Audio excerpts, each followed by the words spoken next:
Hi guys, welcome to revision time. आज मैं ला रही हूँ आप सभी के लिए आरआरबी जेईई एग्ज़ाम 18 दिसंबर को पूछे गए फर्स्ट शिफ्ट के एनालिसिस वीडियो। जीके के क्वेश्चन है, बहुत ही इंपॉर्टेंट। ये क्वेश्चंस आपको आने वाले एग्जाम्स में भी हेल्प करेंगे। तो चलिए स्टार्ट करते हैं आज की एनालिसिस वीडियो। मगर स्टार्ट करने से पहले अगर आप चैनल पर पहली बार आए तो चैनल को सब्सक्राइब कर लीजिए और साथ ही इस वीडियो को लाइक भी ज़रूर कर दीजिएगा। तो चलिए स्टार्ट करते हैं आज की ये वीडियो। क्वेश्चन नंबर 1, दिल्ली सल्तनत का पहला शासक कौन था? इसका आंसर है कुतुबुद्दीन ऐबक। काफ़ी बार मैंने बताया हुआ है एक्स्ट्रा फैक्ट्स में, दिल्ली सल्तनत की शुरुआत कुतुबुद्दीन ऐबक ने की थी। मोहम्मद गौरी 1173 से 1202 तक गौरिद साम्राज्य का सुल्तान था। 1194 ईस्वी में जब मोहम्मद गौरी ने भारत पर आक्रमण किया तो उसने कन्नौज पर आक्रमण किया और चंदावर के युद्ध के मैदान में जयचंद राठौर को हराया। इस आक्रमण के बाद कुतुबुद्दीन ऐबक उसका सेनापति बन गया। कुतुबुद्दीन ऐबक ने 1206 ईस्वी में भारत में दिल्ली सल्तनत की स्थापना की थी। वह गुलाम वंश का संस्थापक था। उसकी उदारता के कारण उसे लाख बख्श के नाम से जाना जाता था। उन्होंने भारत के इतिहास में पहली बार सुल्तान की उपाधि धारण की। उसकी मृत्यु 1210 में चौगान या पोलो खेलते समय हुई थी। उन्होंने ख्वाजा कुतुबुद्दीन बख्तियार काकी की याद में कुतुब मीनार का निर्माण शुरू कराया, लेकिन केवल पहली मंजिल ही पूरा कर सके। ऐबक को दिल्ली में कुतुब मीनार और अजमेर में 2.5 दिन का झोपड़ा बनाने के लिए जाना जाता है। 2.5 दिन का झोपड़ा एक मस्जिद है। गुलाम वंश का दूसरा नाम मामलुक वंश है। नेक्स्ट क्वेश्चन, मिडनाइट चिल्ड्रंस उपन्यास के लेखक कौन है? काफ़ी सिंपल क्वेश्चन है, इसका आंसर आप सभी को पता ही होगा। इसका आंसर है सलमान रुश्दी। सलमान रुश्दी को इस उपन्यास के लिए साल 1981 में बुकर पुरस्कार मिला था। सलमान रुश्दी की कुछ अन्य रचनाएं हैं shame, the satanic verses, the Moor's last sigh, Grimus, east west, the golden house, the enchantress of Florence, Luka and the fire of life, Shalimar the clown, in good faith, the ground beneath her feet, victory city, knife, languages of truth, essays 2003 to 2020। ये सभी पुस्तक सलमान रुश्दी के द्वारा लिखी गई है। Next question, भारतीय संविधान का अनुच्छेद 51A किससे संबंधित है? काफ़ी बार मैंने बताया हुआ है, इसका आंसर ये मौलिक कर्तव्य से संबंधित है। भारतीय संविधान का अनुच्छेद 51A नागरिकों के मौलिक कर्तव्यों से जुड़ा है। इसे 1976 के 42वें संशोधन अधिनियम के तहत जोड़ा गया था। यह संशोधन 18 दिसंबर 1976 को संसद ने पारित किया था और 3 जनवरी 1977 से लागू हुआ। मूल संविधान में मौलिक कर्तव्यों की कोई सूची नहीं थी। 42वें संवैधानिक संशोधन अधिनियम 1976 द्वारा भारतीय संविधान में मौलिक कर्तव्यों को जोड़ा गया। इस पॉइंट से भी क्वेश्चन पूछे जाते हैं, इसलिए इसे भी याद रखिएगा। 42वें संविधान संशोधन द्वारा भारतीय संविधान में भाग 4A और अनुच्छेद 51A को जोड़ा गया। स्वर्ण सेन समिति की सिफारिश पर मौलिक कर्तव्यों को भारतीय संविधान में जोड़ा गया। प्रारंभ में संविधान में केवल 10 मौलिक कर्तव्य थे। 86वें संविधान संशोधन अधिनियम 2002 द्वारा संविधान में एक और मौलिक कर्तव्य जोड़ा गया। वर्तमान में भारतीय संविधान में अब 11 मौलिक कर्तव्य हैं। मौलिक कर्तव्य के विचार को रूसी संविधान से ग्रहण किया गया था। 11 मौलिक कर्तव्य हैं। चलिए एक बार सभी की रिवीजन कर लेते हैं। पहला है, संविधान का पालन कीजिए और राष्ट्रीय ध्वज और राष्ट्रीय गान का सम्मान करें। यह हमारा पहला मौलिक कर्तव्य है। इससे भी क्वेश्चन पूछे जाते हैं, इसलिए सभी मौलिक कर्तव्यों को भी अच्छे से हम याद रखेंगे। दूसरा है, स्वतंत्रता संग्राम के आदर्शों का पालन करें। तीसरा है, भारत की संप्रभुता और अखंडता की रक्षा करें। चौथा है, देश की रक्षा करें और बुलाए जाने पर राष्ट्रीय सेवाएं प्रदान करें। एक आम भाईचारे की भावना रखें। मिश्रित संस्कृति का संरक्षण करें। प्राकृतिक पर्यावरण का संरक्षण करें। वैज्ञानिक सोच विकसित करें। सार्वजनिक संपत्ति की रक्षा करें। उत्कृष्टता के लिए प्रयास करें। सभी माता पिता अभिभावकों का कर्तव्य है कि वे अपने 6 से 14 वर्ष के आयु वर्ग के बच्चों को विद्यालय भेजें। ये सभी मौलिक कर्तव्य हैं, जो कि 11 हैं। इन सभी को याद रखना है क्योंकि इनसे भी क्वेश्चन पूछ लिए जाते हैं। नेक्स्ट क्वेश्चन, 1956 राज्य पुनर्गठन अधिनियम द्वारा कितने राज्यों और केंद्र शासित प्रदेशों की स्थापना की गई थी? इसका आंसर है 14 राज्य और 6 केंद्र शासित प्रदेश। राज्य पुनर्गठन अधिनियम 1956 ने भारत में राज्यों और क्षेत्रों की सीमाओं को भाषाई आधार पर व्यवस्थित करते हुए काफ़ी हद तक कम कर दिया। 1953 में आंध्र राज्य के निर्माण के बाद अन्य भाषाई समुदायों ने भी अपने अलग राज्यों की मांग की। केंद्र सरकार ने 1953 में राज्यों की सीमाओं के पुनर्निर्धारण के प्रश्न पर विचार करने के लिए एक राज्य पुनर्गठन आयोग की नियुक्ति की। भाषाई आधार पर पहली गठित राज्य आंध्र प्रदेश थी। नेक्स्ट क्वेश्चन, मीनाक्षी मंदिर किस शैली में बनी है? इसका आंसर है द्रविड़ शैली। मीनाक्षी मंदिर द्रविड़ शैली में बना है। यह मंदिर तमिलनाडु के मदुरै शहर में वैरागी नदी के दक्षिणी तट पर स्थित है। यह मंदिर भगवान शिव और माता पार्वती को समर्पित है। इसे मीनाक्षी सुंदेश्वर मंदिर के नाम से भी जाना जाता है। इसमें 14 गोपुरम है जिनकी ऊंचाई 45 से 50 मीटर है। इस भव्य मंदिर का निर्माण 1623 से 1655 के बीच हुआ था। ऊपर से देखने पर मंदिर की पूरी इमारत एक मंडल जैसी दिखती है।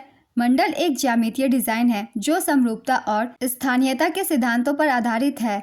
नेक्स्ट क्वेश्चन, हाल ही में भारतीय जूनियर पुरुष हॉकी टीम के कोच कौन बने हैं? इसका आंसर है PR श्रीजेश। चक्रवात दाना का नाम किस देश ने रखा था? इसका आंसर है कतर।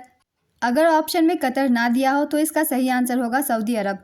नेक्स्ट क्वेश्चन, कौन फ्लेमिंग के दाहिने हाथ के नियम पर आधारित है?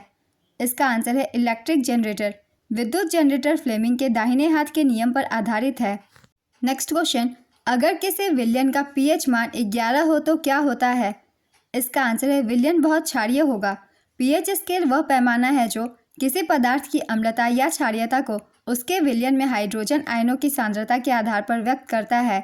pH स्केल की खोज सोरेन सेन ने की थी। pH स्केल की रेंज 0 से 14 तक की होती है। यदि pH की वैल्यू 7 से कम है तो विलयन अम्लीय है। यदि pH की वैल्यू 7 से अधिक है तो विलयन क्षारीय है।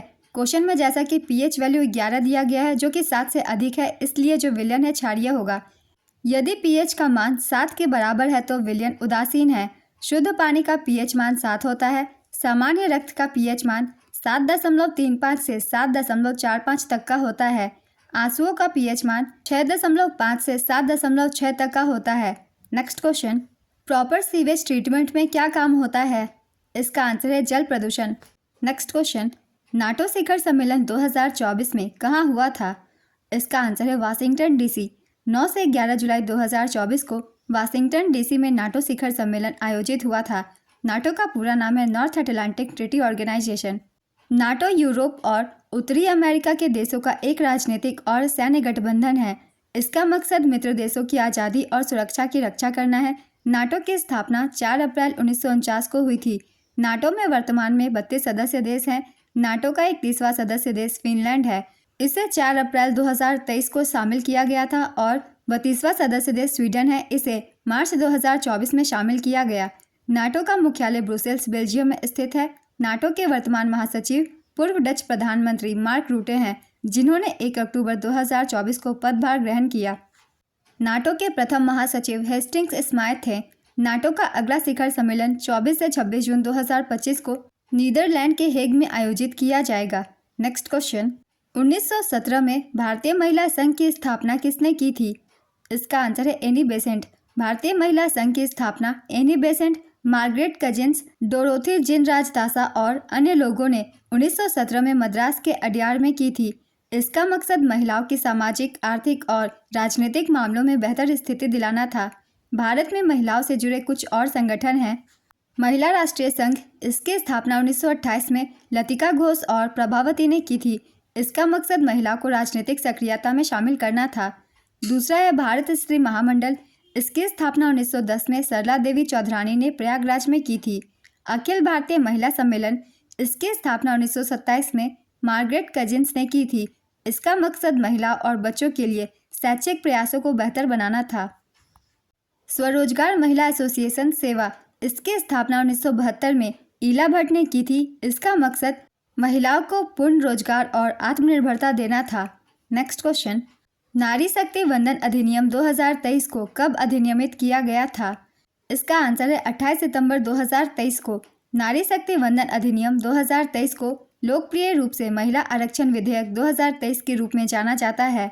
राष्ट्रपति द्रौपदी मुर्मू ने 28 सितंबर 2023 को महिला आरक्षण विधेयक को अपनी मंजूरी दे दी है, जिसे अब इसे आधिकारिक तौर पर 106वें संविधान संशोधन अधिनियम के रूप में जाना जाएगा।